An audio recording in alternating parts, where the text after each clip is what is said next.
Hello, welcome to this edition of Burning Issues. I'm Battalion Chief Brad Boyd, currently assigned to the Training Division. On today's show, we're going to discuss two topics. New medical procedures being used on the streets by our fire crews and medical crews. And we're also going to discuss Fire Prevention Week. Joining me today is Dr. Sabina Braithwaite. She's the Medical Director for the Wichita Sedgwick County EMS system. Doctor, we'd like to thank you for joining us today. And you know, it's been almost 2 years now since you and I did a presentation on burning issues. Can you describe to our audience kind of what your role is in our system? Well, our system is set up, there is a Wichita Sedgwick County agreement that we've set up an EMS system that encompasses the entire range of our emergency care. It goes from 911, the first responders, including Wichita Fire, as well as the EMS transport crews. So all of that is under my clinical oversight, which means that I, as a physician, provide clinical guidance to the system in the care we provide to our patients, and also provide quality oversight to make sure that we're doing a great job taking care of each of our patients. During the training, you described or talked about the science behind CPR. Can you give us a brief overview of the science behind CPR? So for the public, there's a lot of exciting things going on in resuscitation science, which involves people that are in cardiac arrest, whose heart has stopped beating. We've learned a whole lot about that in recent years through research, and so some of the things that we're doing here are based on that research. Some of the things that we've learned seem not intuitive to people, and so those changes that we've made, we want the public to be aware of and understand that this really is the best care and is the most current care available for our patients. One of those things is that we're really de-emphasizing doing rescue breathing. And the old CPR, cardiopulmonary resuscitation, emphasized breathing for the patient. Bystanders were reluctant to put their mouths on people they didn't know and provide rescue breathing, and it turns out that actually is not that important early on. The really important thing early on when somebody's heart stops beating is to provide chest compressions. Fast, hard, continuous, to get that blood circulating again and to get the patient back. So push hard and push fast seems to be the new science behind CPR. Can you tell me what tools are used to help the crews on the street push hard, push fast, and do it in the correct way? We have, the first thing we instituted back in February was metronomes, and they're just simple metronomes like you use in music to keep time, and they're actually clipped to our defibrillators, and we turn them on. They're set at a specific rate, which is 110 beats a minute, which is right in the range that we found is the optimal range for a rate of CPR. And what that does is it keeps us doing CPR at the right speed. It's been shown that keeping in that range of 100 to 120 compressions a minute is what's really important to survival. And just the simple thing of adding those metronomes has really helped us keep on time. The other thing that helps us review how we're doing is that the software on the defibrillation pads is sophisticated enough now that we can actually download it into a computer and review it and see how fast we were going in CPR, and the metronomes have made a huge difference. We are right on the money giving CPR at the right rate to our patients now. And one of the things that's really interesting about the new techniques that we're using on the street is a form of CPR called pit crew CPR. Can you tell our citizens what pit crew CPR is? Pit crew CPR was named after the pit crew that everybody's familiar with from NASCAR, where everybody has a really specific job, a specific role to fill, and it's carefully designed to make sure that all the jobs get done in the most efficient manner possible and reliably, to make sure that everything that needs to happen, because there's a whole lot going on when we're trying to resuscitate somebody from sudden death, that all those things happen. So we've created something that's being used in other systems as well, which is called pit crew CPR, where specific people that are responders have specific roles in resuscitating the patient so that we know that all the important things are getting done. So what I'm hearing is the core to pit crew CPR is the rescue triangle that's used by the crews on the street. Can you give us an idea of what a rescue triangle looks like? So the rescue triangle is obviously 3 people. We have 1 person on the right of the patient, 1 person on the left of the patient, and 1 person at the head. And what they do is they orchestrate the CPR. The CPR goes between the person on the right and the left side, so neither one of them is doing CPR for more than 2 minutes at a time. They do 2-minute cycles of CPR so that we're getting hard, fast compressions, and that the person that's doing the compressions doesn't get tired before they switch to the other person. The person at the head is mindful of some of the other things that we're watching, which is end-tidal CO2, breathing when it comes time to start providing rescue breathing, which is later on, about 6 minutes in, when providing rescue breathing becomes important, and also making sure that we get defibrillation going. So that core triangle is the part that provides the basic life support, the CPR, and the right time defibrillation that's most important. The advanced crews work around that basic triangle to provide the advanced care that's needed then. So we've set it up so that the fire crews and the EMS crews have specified roles so that they can work together to get everything done in that pit crew manner. So the triangle is really important for the crews to understand what their role is during this emergency situation. Can you tell us what the citizens are going to see? So what the citizens are going to see is a coordinated approach with everybody that has their task, but really the big picture thing is that with the level of sophistication we have in our system, we really can bring everything a patient in cardiac arrest needs to their bedside. We can provide them everything that they would get in the hospital when they're in cardiac arrest. So we provide the care wherever they have their arrest. We can bring the defibrillators, we can bring the medications, we bring everything directly to the patient so they have the highest chance of surviving because we can bring the care directly to their side. What people will see, though, is if we are not able to get the person's heart beating again, there's no point in transporting to the hospital. There really isn't anything additional that the hospital can offer to somebody whose heart still has not been able to be restarted. Research has shown that when we try to transport people that we're doing CPR on, we can't do nearly as good a job on keeping the circulation going, so we don't want to do that. We want to give people every single chance they can get, and the science has shown that we can do that wherever it is that they have their cardiac arrest. So we've been utilizing pit crew CPR for approximately 2 or 3 months now, if memory serves me correct. What are the early returns on this new form of CPR? So we're really actually very excited. We have a partnership with the hospitals that we've had for a number of years called the Cardiac Arrest Registry, which is something that's was started through the Centers for Disease Control. And so we're very fortunate to have both hospital systems partnering with that and giving us outcomes on the patients that do survive to the hospital. How do they do? What is their level of functionality when they leave the hospital? Are they basically back to normal? Or what level of problems do they have after they've been resuscitated? So that partnership will allow us to follow through on how we're doing. The early information that we have, though, is that we've had a huge spike in the number of patients who get a pulse back in the field. Because we've been watching this for years of what percentage of patients we can resuscitate, and there has been a huge spike in the number of people that we're actually getting to the hospital. So those people, there are a lot more people getting a chance to get to the hospital and to survive to hospital discharge just based on these changes that we've already made. So we're very excited about that. We're waiting to see what that means as far as people actually making it home from the hospital, but we're excited that we're able to get pulses back on so many people and get them to the hospital. That's really good. And some of the feedback I've gotten from the crews out on the street is it's working. It slows the scene down. And they're getting a lot of spontaneous circulations back in the patients, which is really good.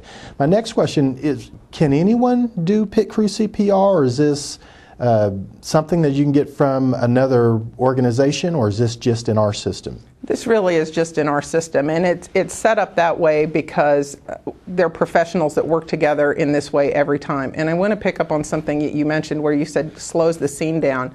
I don't want people to think that we're slowing down. What it really means is our scenes are much more organized because we know everybody has a specific role that's going to get taken care of and everything's going to get done in a timely manner. So the pit crew CPR really is something that we've set up in our system for the professionals that bring you your care. They're not going to teach you that in a Red Cross or an American Heart Association course. However, what they will teach you is that pushing hard, pushing fast is important, and they really are de-emphasizing the rescue breathing, which we used to think was really important, but now found out is not. So if you go take a CPR course from somewhere else, you will hear that same push hard, push fast, breathing's not that important, that you're hearing from us in this pit crew approach as well. Finally, Doctor, what else have you been working on since you've been here? Well, we're really fortunate to have such great support from the medical community here. The Medical Society of Sedgwick County has been incredibly supportive. There's a Physician Advisory Council of the Medical Society that helps us develop our protocols under which we provide our patient care. And we also have fantastic partnerships with both of the hospital systems, as I mentioned before, as far as the CARES registry and is cooperating with things. The hospital systems, as relates to resuscitation, are providing patients options that they didn't used to have 2 years ago in Wichita. Some of those things include offering therapeutic hypothermia, which people may have heard of, where we chill patients down to kind of slow their body down, and there's some evidence that that does improve outcomes as far as people's neurologic outcomes, meaning how functional can they be when they come home from the hospital. And obviously, if I have a cardiac arrest, I want to be back to normal if at all possible. So that the ability to get immediate cardiac catheterization to open up blocked blood vessels that may have caused the person's heart to stop beating or caused them to have a lethal arrhythmia, all those things are being offered at the hospitals. And so the medical protocols that we've created with the Medical Society, as well as this great partnership we have with our hospitals, has allowed us to institute some things that allow the patients to have a seamless transition through the system, and that things are being done consistently and in partnership all the way down the line, hopefully to get us the best possible patient outcomes. Dr. Braithwaite, I really appreciate you spending time with us on this edition of Burning Issues. Thank you very much for having me. Up next is Fire Marshal Brad Crisp and Puppet Company number 1 to discuss Fire Prevention Week.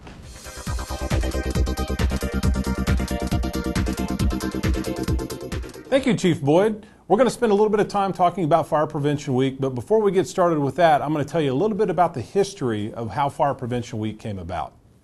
The history of National Fire Prevention Week has its roots in the Great Chicago Fire, which occurred on October 9, 1871. The tragic fire killed some 300 people, left 100,000 people homeless, and destroyed more than 17,000 homes and businesses. The origin of the fire has generated speculation and debate. One popular legend is that Mrs. Kathleen O'Leary was milking a cow when it kicked over a lamp, setting her barn on fire. However the massive fire began, it swiftly took its toll, burning more than 2,000 acres in 27 hours. The city of Chicago quickly rebuilt, and within a couple of years, residents began celebrating their successful restoration by memorializing the anniversary of the fire with festivities. For the third year in a row, I'd like to welcome back Puppet Company number 1. My friends, my buddies, my pals have come back to visit with me. Zach, Arnold, Stan, thanks guys for being here. I appreciate you coming back, getting all primped up. Chief, what's happening? Hey Stan, you got a little hair out of place there. You want to fix that? Yeah, there you go. Does. I know. He's got that silly hair. How's that, Chief? It looks good. Hey guys, we want to talk a little bit about some of our fire safety stuff that we've got going on, and especially we want to spend some time talking about Fire Prevention Week and all the activities that we're going to be doing there. So I'm going to start with you, Zach. Before we talk about the Fire Prevention Week activities, let's talk about some of the things that our viewers can do to keep their homes safe. So, escape planning. What does that mean? What does that mean, Zach? Well, you know, everybody should have at least 2 ways out of their room. But also remember, everyone needs to have an escape plan at home.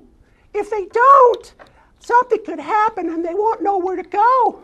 That's right. Also, they got to have a safe meeting place outside away from the fire as well. So that when the fire department arrives, we know that everybody's out of the house, right? Yeah. Hey, Most Chief, fires. Chief, yeah. Chief. Yes, sir. Yes, sir. What about, can a window be a way to get out the house? Absolutely. Yeah. It doesn't have to be the door, right? It could be a window. Yeah. It could be a back door, a sliding glass door, a garage door, a window. Yeah. Any of those things. Hey, I also know too that escape planning, people say that they really have them, but they don't. Right. What do you mean by that? What do you mean they say they have one, but they don't? Is that because they don't practice it? Well, they think that everyone should have one. They say they do, and they think they have one, but they really don't. They just assume that everybody knows what to do. So you kids out there, you need to bug your parents about doing that. if you live with your aunt or your uncle or your grandma or grandpa, whoever the adult is in the home, we need you to bug them about practicing. Who you live with? I live with my wife and my kids. I don't live with my mom and dad. Yours? Of course I do. Twice a year we practice it. Hey, Chief, you know something else? What? It's just not kids either. It's for everyone. That's Even right. if you are older too, you should have an escape route because it takes more time and more effort to get out. That's right. All right, guys, let's talk about what that little thing is that goes off that makes us get out of our home, called smoke alarms. So, Arnold, Smoke alarms. Arnold, you're the guy. Tell me a little bit about smoke alarms. Well, Chief, I heard it's been proven that smoke alarms save lives. They do that, absolutely. So they go off when a fire occurs, the smoke is produced and the smoke alarm goes off. That gives you valuable time to get out because you don't have a lot of time. How much time do you have to get out? Not a whole lot, so you need to move fast when That's you right. first hear the alarm, Chief. Absolutely. Yes. Chief. Yes. Remember, only working smoke alarms save lives. That's right. We got to replace those batteries a couple times a year, don't we, guys? Yes, sir, Yeah. Chief. 2 times a year. Very important, and we test them, right? That's right. Daylight savings is a good benchmark, Chief. Absolutely. Daylight savings time is the perfect time to test them and to practice that home escape plan that we were talking about, right? Yeah. All right, Stan, you're up. How about cooking? What can we do to keep our home safe from cooking fires? Oh, well, you got to make sure you have your hair out the way first. Absolutely. But honestly, cooking is very dangerous. Right now in the city of Wichita, unattended cooking is what's causing a lot of fires because people start cooking and guess what? They start texting, they leave the kitchen area, Yep. watch TV, fall asleep, use the bathroom, and fires occur then. And then their smoke alarms, if they're working, are activated. Yep, and if your smoke alarm gets activated, then you got to go to your escape plan. Funny how these things all tie in with one Yes, another. sir, isn't it? that's right. So we got to stay in the kitchen while we're cooking, right? Yes, sir. Yes, sir. And we got to be careful because we have to watch out how our pots handles are. Yep. And little kids try to reach on top and they spill something on them and they get burned from that also. Absolutely. Chief, one quick Hey, thing. hey, this is my What? turn. Hey, I Zach? like chicken McNuggets. Arnold, go ahead. which one? Well, Who do you let's start want? with Zach. Zach? Zach interrupted Arnold, me. so Hey, No, Zach interrupted Stan. be quiet, you big numbskull. I just want to ask, Hey, pass this What? on. Pass that on down. One thing too that people do when they do have a cooking fire, instead of putting a lid on it, they try to move it over to the sink. Right. And guess what happens? big time fire. Big time fire, And they they get burned. hurt. Yep. Yeah. That's right, 'cause We if don't you- want that to happen. Right. If you put water on a cooking fire, that's not going to be good. No. So, Chief, let me ask you a question. What? Are fire extinguishers as important as smoke alarms? They're pretty important. We don't make people have fire extinguishers in their home, but it's a good idea. But if you've got one, you've got to know how to use it. You've got to know how to do it safely, or you can just get out and call 911 and let the professionals do it. Hey, Chief. Yes. Do we still have that smoke alarm blitz program going on? Absolutely. We're still giving away smoke alarms. People just need to call 268-4441 and schedule a time. Get a free smoke alarm. Free All right, smoke guys. alarm for safety. We need to talk about smoking safety. So, Zach, smoking. Smoking fires cause a lot of damage, and they cause a lot of accidents and even deaths in our community. So, what can our folks do to stay safe from smoking? Well, first of all, they should smoke outside of their home. If they smoke inside, they should have deep ashtrays to dispose of their cigarette butts. Right. If they don't, it could fall off and catch the sofa or the bed. Never smoke while in bed either. Right. Or on oxygen. Right. Oh my gosh, that's terrible. Yeah. Wow, who would do Isn't that what we're anyway? breathing right now is Well, oxygen? It happens, right? And so if people are going to smoke, they need to be very aware of their surroundings. They need to take their oxygen cannula off of their body, preferably go outside, and always discard your cigarette into a metal container or something that's full of water. Or just you have to make sure that your cigarette's completely extinguished. Chief, Right? will sand work inside the container too? Inside of what? The container to throw your butts away? Yeah, like a metal container, like a metal pop can or a metal That's coffee right. can or something like that. And flower pots are not No. considered that, are they? No, No, we that's don't. We mulch. don't. We don't put them in flower Mulch? pots. What is mulch? Oh, that's that wood stuff, isn't it? Yeah. The soil Yeah. stuff. And Yeah. it dries up. A Yeah. lot of fires Yeah. in June and July from people throwing their butts. People That's put right. them in balconies too, and they start their balcony on fire, especially in apartment complexes. That's exactly right. So we want to make sure that people are doing those things safely. We want to make sure they're doing that right. Yep. Arnold, let's talk a little bit about electrical safety before Yep. we move on to Fire Prevention Yep. Week. What can we remind people to do as far as extension cords and turning lights off and doing those kinds of things? Well, my mother said that about 41% of electrical fires can occur from faulty wiring from lighting sources and things like that. Yep. And also, she said that 53% of home fires involve other fire appliances. That's right. So things like extension cords, those are designed to be used temporarily. Yes, yes. Extension cords. Hey, what if I need to go 20 feet? Can I use 5 different extension cords so I can reach it? No, you got to use one extension cord. I think, I won't say none who. I won't say no names. You use one, right? You don't daisy chain them, but it's only for temporary use, right? You're not supposed to use them for years and years and years. You're only supposed to use them for like 5 or 10 or 20 minutes. My mother said that, she said that, that dryers can catch on fire too. That's right. Can you believe that, Chief? I It's don't not believe just that. extension cords. It can be any appliance that's run by electricity, whether it's a dryer, a stove, it could be a coffee pot, it could be a toaster oven. But a Anything dryer? that uses electricity can produce heat. But a dryer? Really, Chief? Yes, even Really? a dryer. Well, A dryer? what do dryers do? Do they produce heat? Yes, sir. To dry our clothes? They're a heating element. And there's heating elements in there, and there's lint that accumulates inside of it, and that stuff is Very, combustible. very flammable. But It they can make catch my on fire. clothes all nice and warm, so when I get up in the morning, know. ooh. I know, Arnold, but you know what? You gotta keep those things cleaned out. Anyway, look at you. He is a mess, isn't he? Yep. Okay, guys, let's talk about Fire Prevention Week. Oh, I like that. 5 days of activities going on. Woohoo! Zach, we're going to start with you. Yep. Tell me what's going to happen on Monday, October the 8th of this year. Oh, first day we're going to go to one of the local schools. Yep. What And school? we're What gonna school? well, we've got something that they call mobile prevention experience. Ooh. You'll find out about that later. Yeah, it's kind of a secret. Tell me, I don't know. No, it's a secret. You got to... We got something going on in the South YMCA that night. Right. Where's that at? Where is the South YMCA? Is It's that- on South Meridian, just Okay. off of 235 South. Right. And we've got a program going on there. What time does it start? That starts at 4:30 Okay. and it goes to 7:30. Wow. Awesome. That's past Everyone my is bedtime. invited. Chief, can I get a pass There's for my gonna be hot bedtime? dogs and Everybody's hamburgers invited. and all that good stuff too. That's right. Oh, there's even going to be food? Yeah. Oh, I know That's you my guys will be favorite. there. You too? And that's Okay. my birthday. Do I get a special treat on that day? Yeah, I'll get you a Yeah, cookie. yeah. I'll get you a cookie, Arnold. Hey, Arnold, what's happening on Tuesday, October the 9th? On Tuesday, October the 9th, Yep. we're going to go to the zoo. Awesome. Everybody knows where the zoo is, Yeah, right? I like that place. That's fun. What time does the zoo open up? Well, we'll be there at 9 o'clock, Chief. Yep. From 9 to 2. Hey, All Zach. the 5th graders in the city will be there. That's It's exactly gonna be right. fun. Zach, you can visit your family, the weasels.